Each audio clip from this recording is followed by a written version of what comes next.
हम आपको एक घटना बताते हैं। भ्रमण के समय सब जैसे बहुत सुंदर परिवार चल रहा। एक बच्ची थी 2-3 वर्ष की, बच्चा होगा 5-7 वर्ष का, बहुत सुंदर, मतलब सुशील परिवार।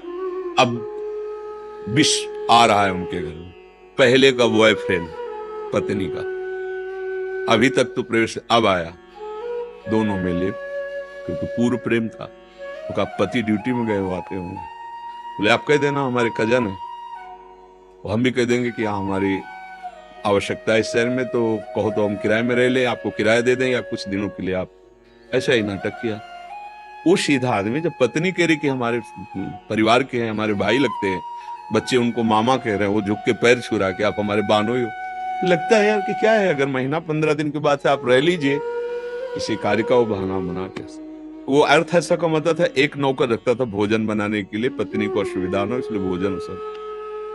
पत्नी ने हल्का जहर, उससे कहा तुम किसी काम में उसको लगा दो, हल्का जहर भोजन में डाला, तो बच्चे बेहोश हो गए और वो बनाने वाला बूढ़ा बेहोश हो गया। और वो ड्यूटी जाता था, दोनों बच्चों को उठाया और थोड़ा ऊंचा एक पर्वत जैसा था, उससे जाके पटक दिया, दोनों बच्चे मर गए।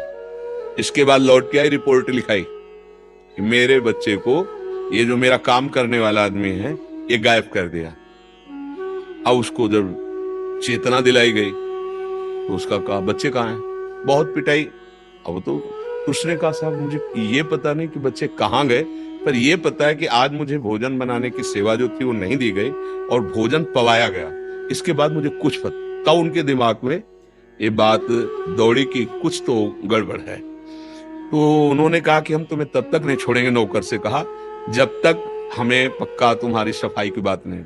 तो उनका साहब हमें लगता है कि हमारे साहब को भी कुछ न कुछ खतरा हो जाएगा अगर आप सावधान नहीं रहेंगे। मुझे ऐसा लगता है कि मेरी मालकिन कुछ गड़बड़ कर रही है, चाहे जितना मार डालो। हम आपको सच्ची बताते ना, मुझे बच्चों का पता है और मैं कैसे बेहोश हुआ ये मुझे पता नहीं, पर भोजन मुझे आज पवाया गया है।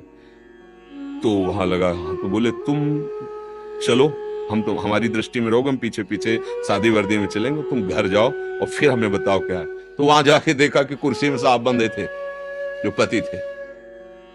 बस थोड़ी अगर विलंब हो जाती तो उनका भी गला घोट के मार दिया जाता। वो केवल इस बात से रो रहा था कि हमने तुम्हारे साथ क्या गलती की, तुम्हें बराबर प्यार दिया, सब सेवाएं दी, और आप हमारे साथ बचपन से गलत संस्कार है, अपनी ममता का गला घोट दिया एक वासना की पूर्ति के लिए। चाहे पति हो भाई, चाहे पत्नी हो, ये जो हम चिल्लाते रहते हैं कि ये गर्ल फ्रेंड हो, बॉय फ्रेंड हो, ये कौन सा रिलेशन, ये जो चले ना नए सभी पद्धतियां तुम्हारा सर्वनाश कर देंगी।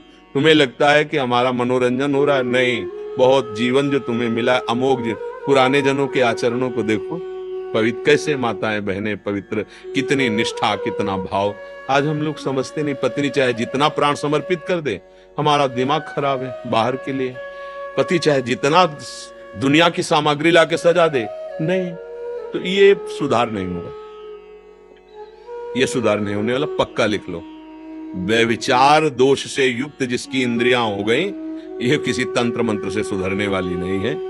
अगर आप चाहो तो सुधर सकते हो।